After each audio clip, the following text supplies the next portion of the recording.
Some jobs aren't worth the money. Some jobs take more from you than they give. I learned that the hard way.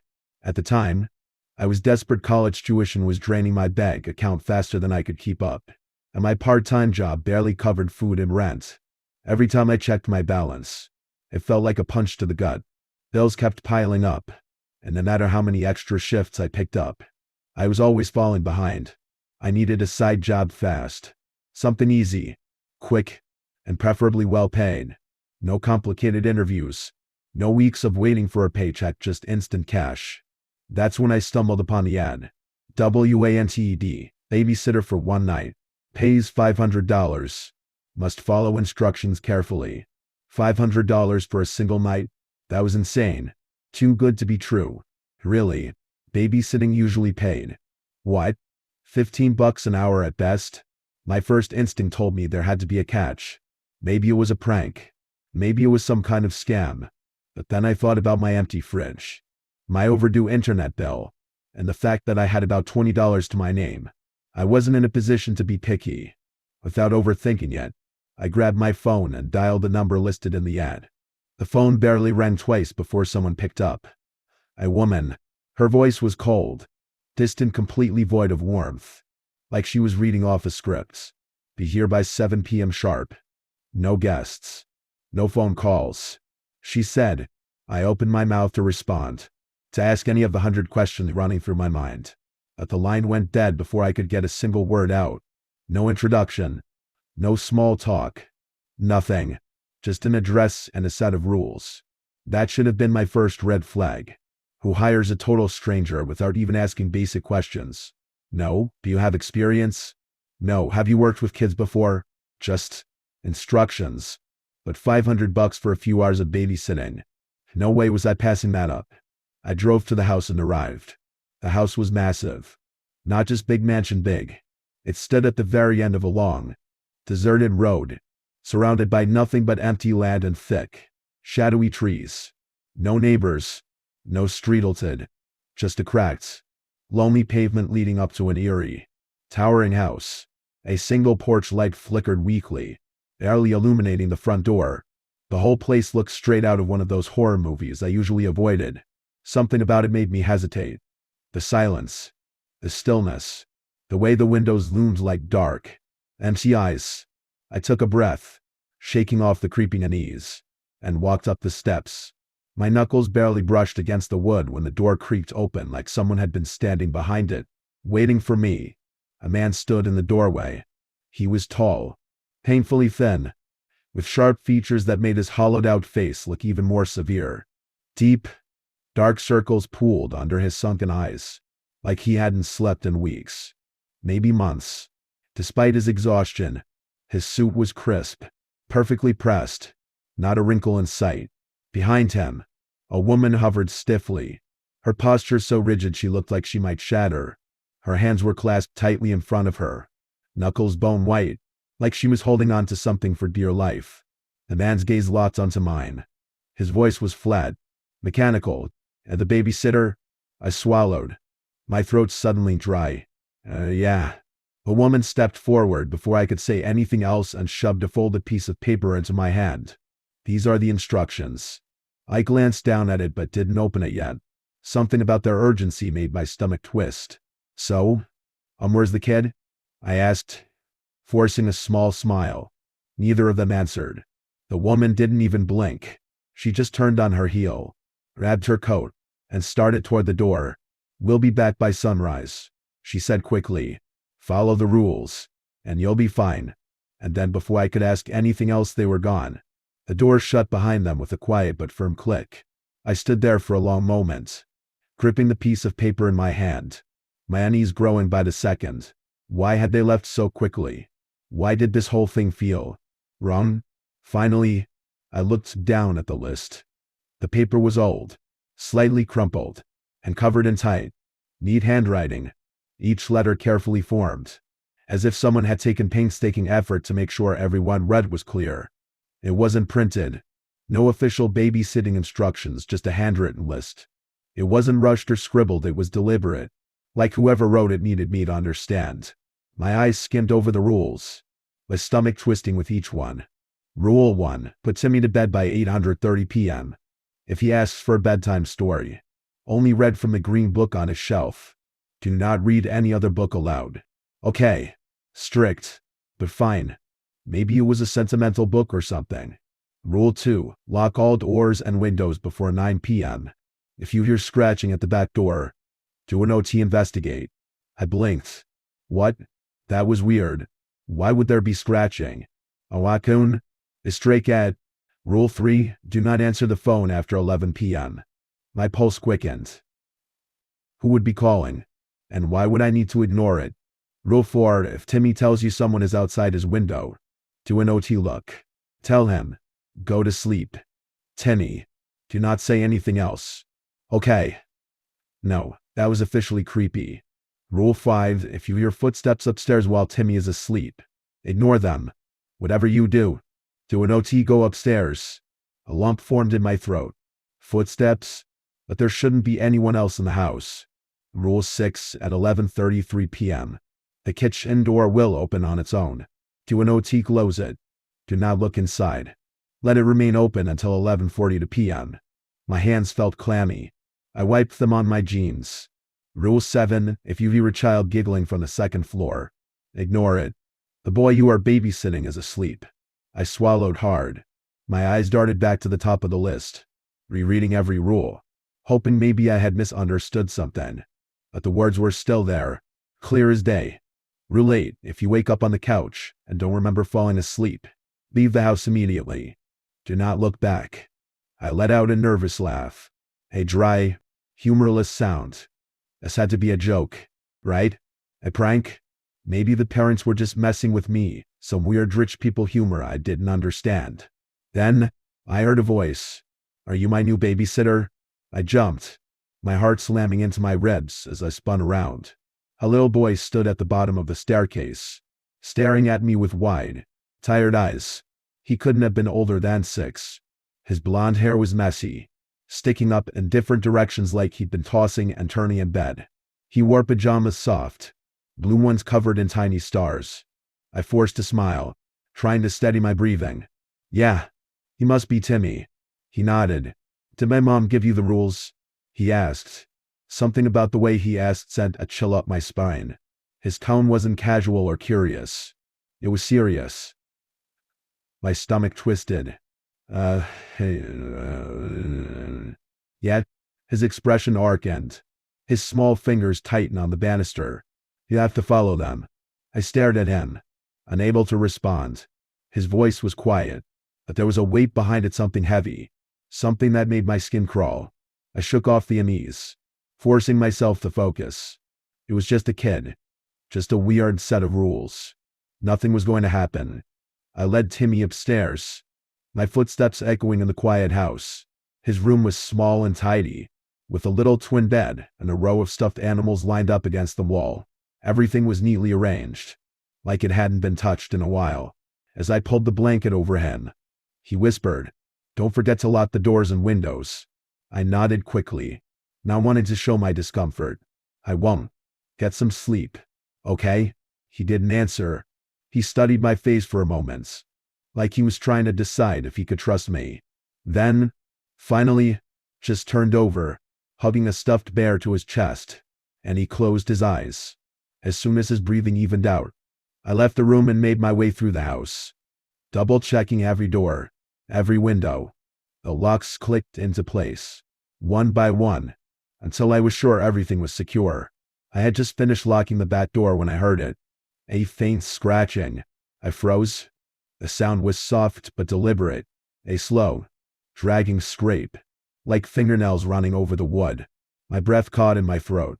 A little chill ran down my spine as my eyes flicked toward the papers still clutched in my hand. Rule 2. If you hear scratching at the back door, do an OT investigate. My throat tightened.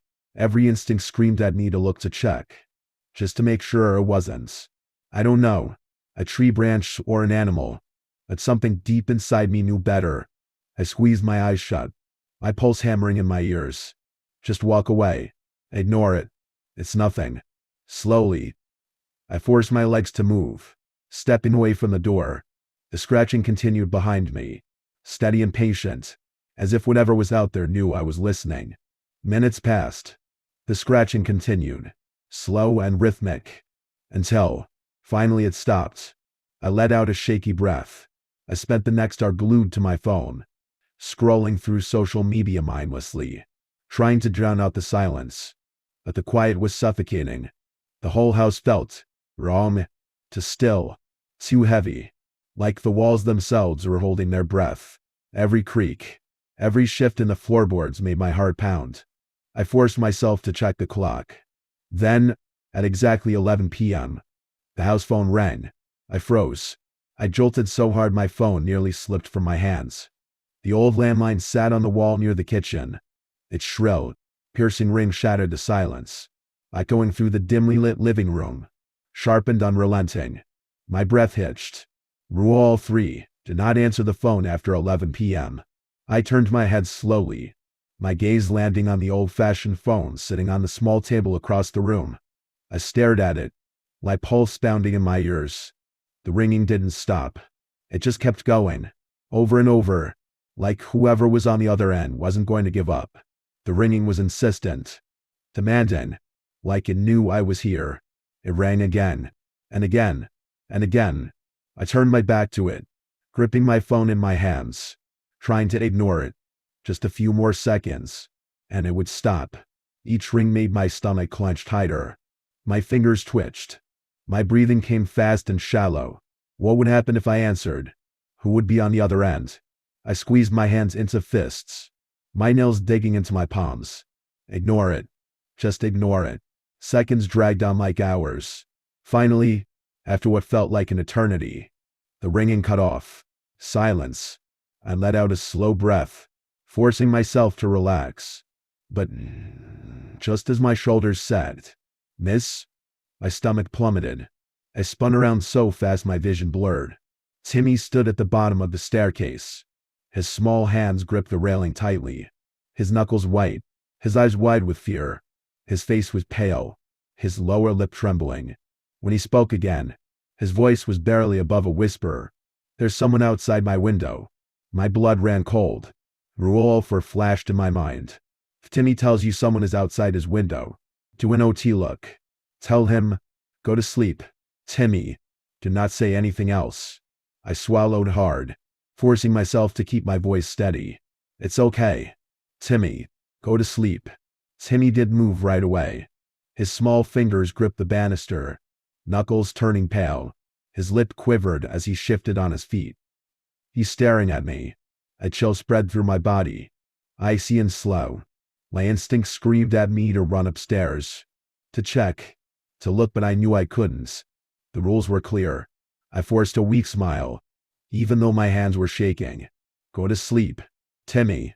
His wide eyes flicked toward the hallway, and for a second, I thought he was going to argue.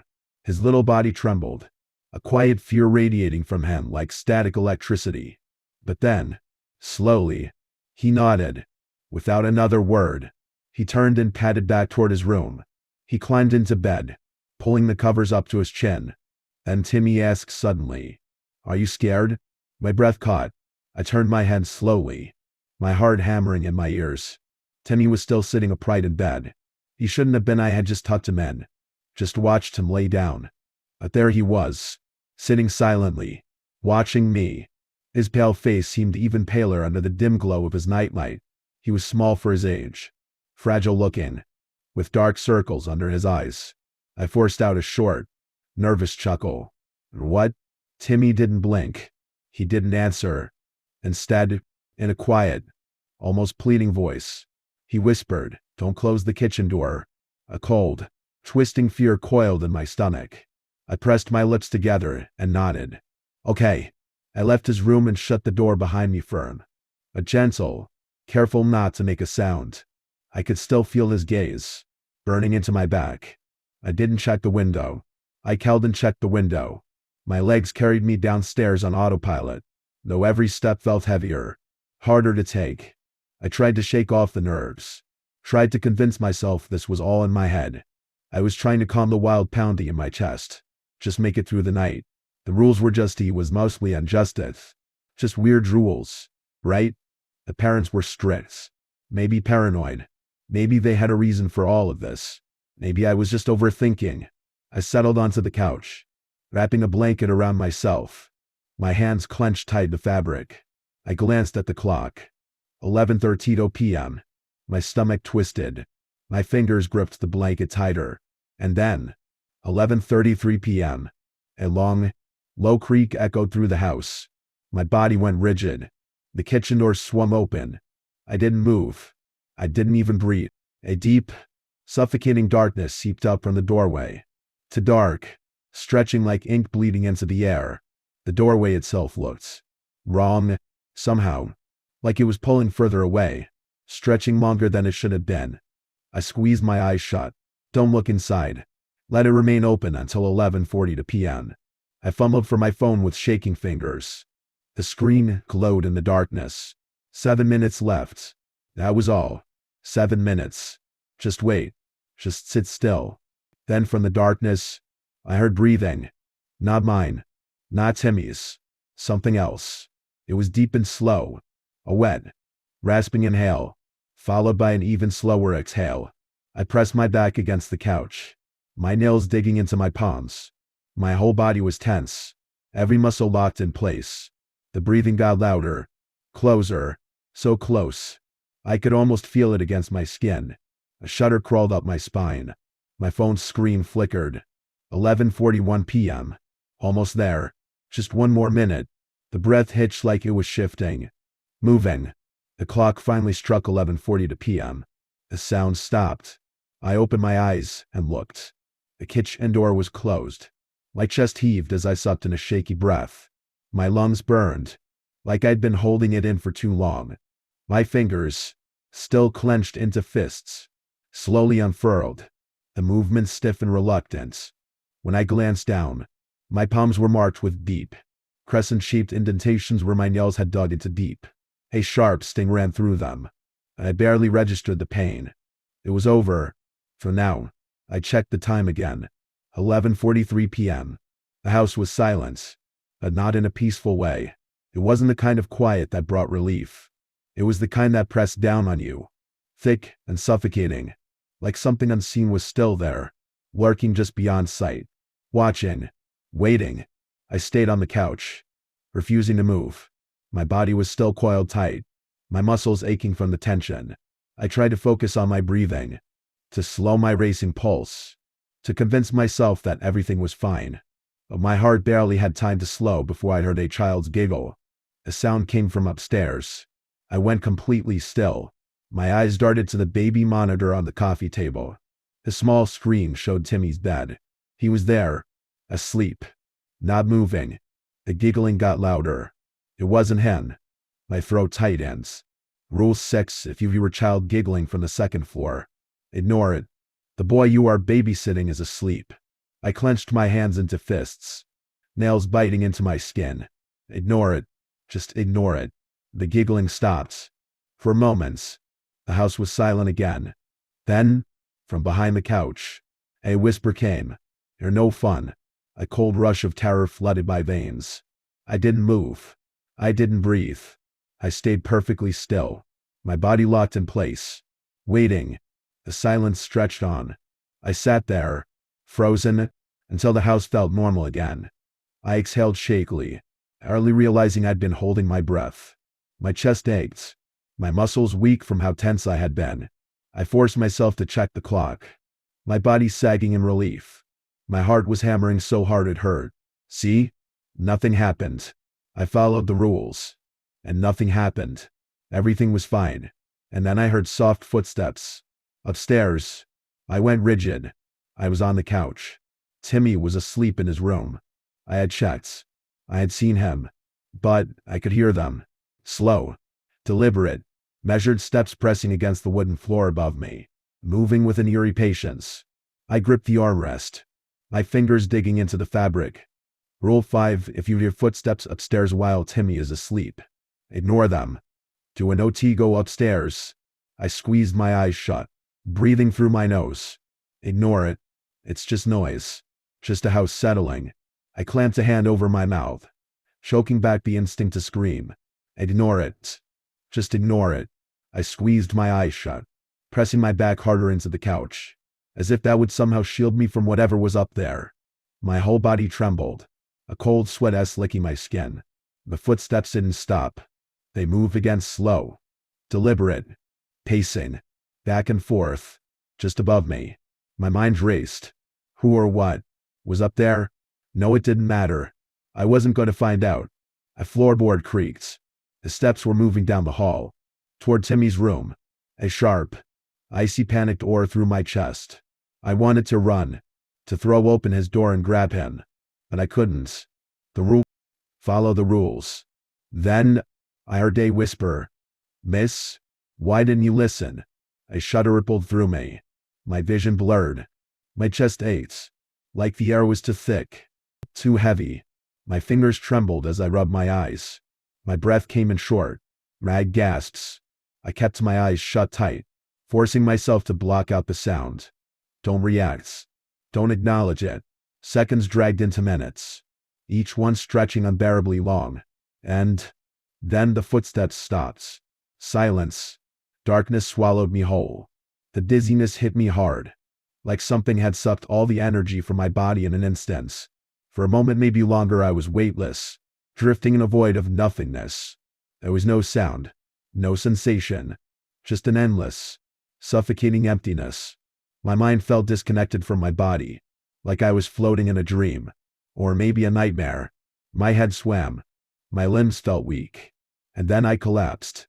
The world faded to black. I don't remember dreaming. I don't remember anything at all. I must have dozed off, because the next thing I knew, I was waking up, in Timmy's bed. My entire body turned to ice. The sheets beneath me were soft.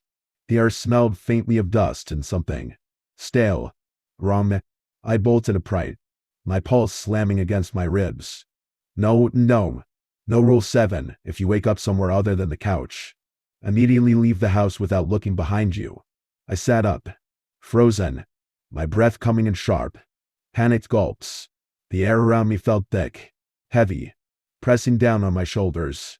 I couldn't hear anything, no wind, no cars outside, just a deep, swallowing silence. The mattress dipped. Suddenly, from the darkness behind me, a voice whispered, "Emily, where are you going?" Something was in bed with me. A cold sweat broke across my skin. I did not turn around. I forced my body to move, inch by inch. My hands trembled as I pushed the blanket off. My feet touched the cold floor. Behind me, the presence shifted. I bit the inside of my cheeks so hard I tasted blood. Don't run. Don't panic. And my decision was already made. I was not just this house, not just this job, this town.